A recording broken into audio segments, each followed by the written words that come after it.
આકાશવાણી ભુજ સમાચાર વિરલ રાણા વાંચે છે.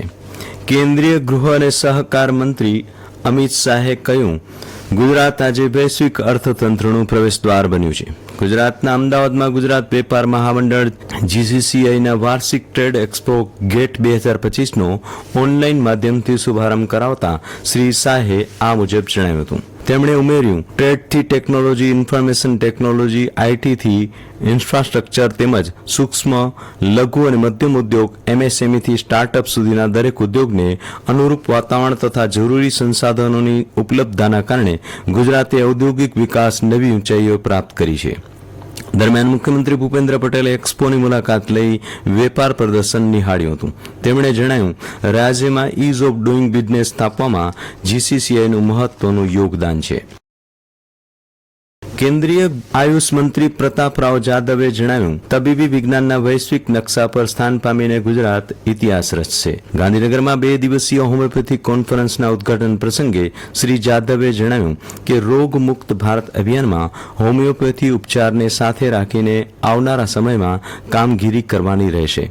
આ પ્રસંગે મુખ્યમંત્રી ભૂપેન્દ્ર પટેલે કહ્યું, 48 હોમિયોપેથી કોલેજ સાથે શિક્ષણ અને સંશોધન ક્ષેત્રે ગુજરાત દેશના અગ્રેસર રાજ્યમાં સ્થાન પામ્યું છે. શ્રી પટેલે જણાવ્યું, જામનગરનું WHO વૈશ્વિક પરંપરાગત દવા કેન્દ્ર એ પરંપરાગત ચિકિત્સા પદ્ધતિમાં નવું સીમાચિહ્ન બનશે.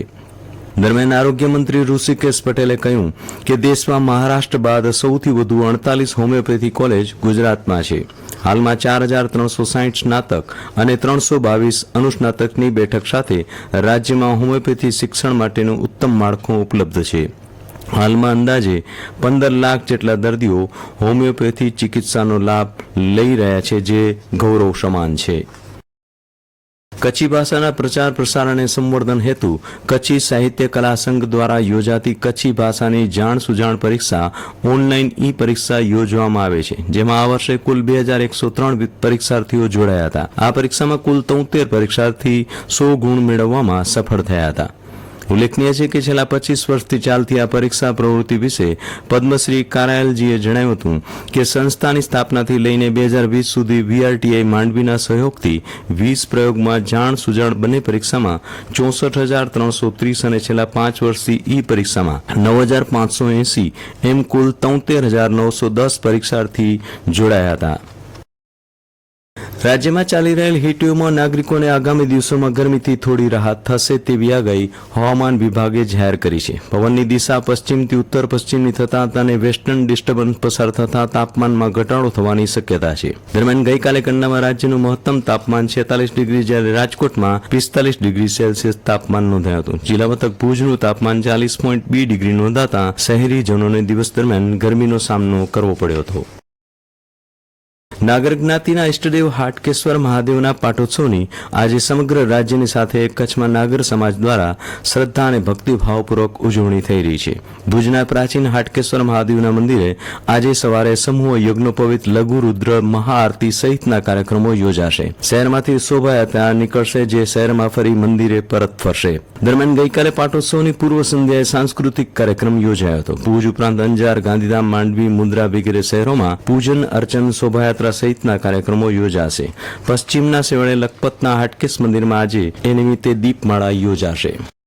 રણકાંધીએ આવેલ એકલ માતાના મંદિરે ચૈત્રી પૂનમે આવતીકાલે શનિવારે પરંપરાગત લોકમેળો યોજાશે. પૂર્વ કચ્છમાં પ્રવાસન પ્રવૃત્તિને વેગ આપવાના હેતુ કચ્છ, કાઠિયાવાડ, ગુજરાત અને રાજસ્થાનની લોક સંસ્કૃતિ દર્શાવતા ભાતીગળ લોકરાસનું આયોજન થયું છે. મેળા પૂર્વે આજે રાત્રે સંતવાણી અને લોકસંગીત કાર્યક્રમ યોજાશે. શીખ સંપ્રદાયના વૈશાખી પર્વ તેમજ ખાલસા પ્રાગટ્ય દિવસની 3 દિવસની ઉજવણીનો આજથી આરંભ થાય છે. ભુજમાં શીખ ગુરુદ્વારા સમિતિ દ્વારા લાલ ટેકરી ખાતે આજે સવારે શ્રીથી અખંડ પાઠ અને કીર્તનનો આરંભ થશે, જેનું સમાપન વૈશાખી પર્વના દિને ગુરુ કા લંગર સાથે થશે. દિલ્હી કેપિટલ્સે આઈપીએલમાં ગઈકાલે રોયલ ચેલેન્જર્સ બેંગલુરુને 6 વિકેટથી હરાવી સતત ચોથી જીત નોંધાવી છે. બેંગલુરુએ 7 વિકેટ ગુમાવીને 163 રન બનાવ્યા હતા. જવાબમાં દિલ્હી કેપિટલ્સે 17.5 ઓવરમાં 4 વિકેટ ગુમાવીને લક્ષ્યાંક પ્રાપ્ત કરી લીધો. દિલ્હી તરફથી કેએલ રાહુલે મેચ વિનિંગ 93 રન બનાવ્યા હતા. અને આ સાથે સમાચાર બુલેટિન પૂરું થયું.